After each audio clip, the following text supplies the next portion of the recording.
Telangana paper. BRS చెప్తేనే కాంగ్రెస్ చేస్తుంది. కాంగ్రెస్ సర్కారును ఆడిస్తున్న గులాబీ పార్టీ. రైతు బంధు నుంచి రుణమాఫీ వరకు, కరెంటు కోతల నుంచి ఖమ్మం వరదల వరకు అన్నిట్లో ప్రతిపక్షం ప్రశ్నిస్తేనే చేస్తున్న ప్రభుత్వం. కొట్టొచ్చినట్టు కనబడుతున్న అనుభవ రాహిత్యం. పాము కాటుకు విద్యార్థి చనిపోతే కేటీఆర్ వెళ్ళాలి. కేజీబీవీపీలో విద్యార్థుల సమస్యలపై హరీష్ రావు మాట్లాడాలి. ఖమ్మం వరదలపై బీఆర్ఎస్ నిలదీస్తే ముందడుగు వేయాలి. పాలనలో అనుభవం లేక తప్పుల మీద తప్పులు. సీనియర్ మంత్రులు చెప్పినా వినని రేవంత్ రెడ్డి. అంతా నా ఇష్టం అన్నట్టు వ్యవహారం. గత ప్రతిపక్ష బీఆర్ఎస్ ఆడిస్తుంది, అధికార కాంగ్రెస్ ఆడుతుంది. గత కొన్ని రోజులుగా రాష్ట్రంలో జరుగుతున్న పరిణామాలను చూస్తే ఎవరికైనా ఇదే అనిపిస్తుంది. రేవంత్ సర్కార్లోని అనుభవరాహిత్యం కొట్టొచ్చినట్టు కనబడుతుంది.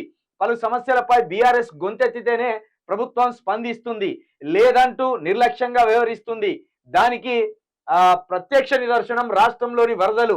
వాతావరణ శాఖ హెచ్చరించిన పెడచెవిన పెట్టిన కాంగ్రెస్ సర్కార్ తీరని నష్టం జరిగాక ఇప్పుడు బాధితుల పరామర్శలకు వెళుతుంది.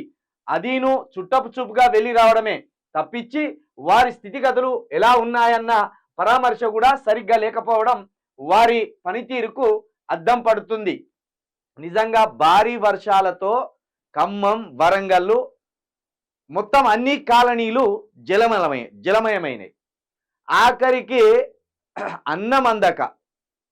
అన్నమందక నివాసం ఎక్కడుండాలో తెలియక ప్రజలు అల్లాడిపోతుంటే దానికంటే ముందే 4 రోజుల ముందే వీళ్ళ వెలుగు పేపరే అతి భారీ వర్షాలు ఉన్నాయి, ఆరెంజ్ అలర్ట్ ప్రకటిస్తున్నాం రాష్ట్రంలో అని వాతావరణ శాఖ చెప్తే కూడా దురుసుగా పట్టించుకోకుండా మొత్తం చేయి దాటిపోయేదాకా చూసిండి రేవంత్ రెడ్డి గారు. చేయి దాటిపోయేదాకా చూసి చనిపోయినాక నివాళి అర్పించినట్టు ఖమ్మం ప్రజల దగ్గరికి పోయి మీకు 10,000 రూపాయలు ఇస్తానంటే ఒక మహిళ, నీ 10,000 ఎవరు కావాలి, నీ ముఖం మీద కొట్టుకో 10,000 అని అల్లనే మొత్తుకుంటాంది సీఎం ముందట. నిజం ఇక్కడ వార్త రాసినట్టు ఇక్కడ అధికారంలో ఉన్నది కాంగ్రెస్ పార్టీ.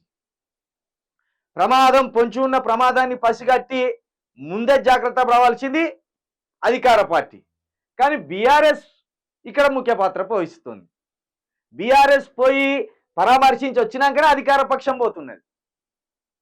ప్రతి సమస్యలో కూడా రైతులకు రైతు బంధు పడలే అని ఇదే బీఆర్ఎస్ నేతలు మొత్తుకున్నాక రైతు బంధు సూచించుకున్నట్టు 20 లక్షల మందికి వేసిండ్రు కంటి తుడుపు చర్యగా. అట్లనే ప్రతి విషయంలో కూడా కరెంటు నుంచి ఈ ఖమ్మం వరదల వరకు కరెంటు పోతుందని కేటీఆర్, హరీష్ రావు ఫిర్యాదు చేస్తే కరెంట్ వేస్తారు.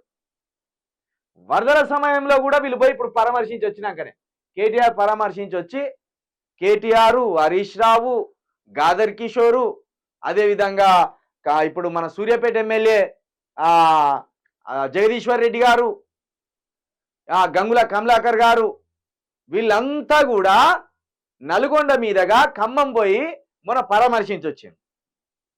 వాళ్ళు పోయి వచ్చినాక అధికార పక్షం నేతలు మెల్లగా అన్ని సర్దుకొని వరదలు తగ్గినాక ప్రజలు కాస్త బాధలో ఉన్నారని తెలుసుకొని అప్పుడు పోయి మెల్లగా పరామర్శించి వచ్చింది.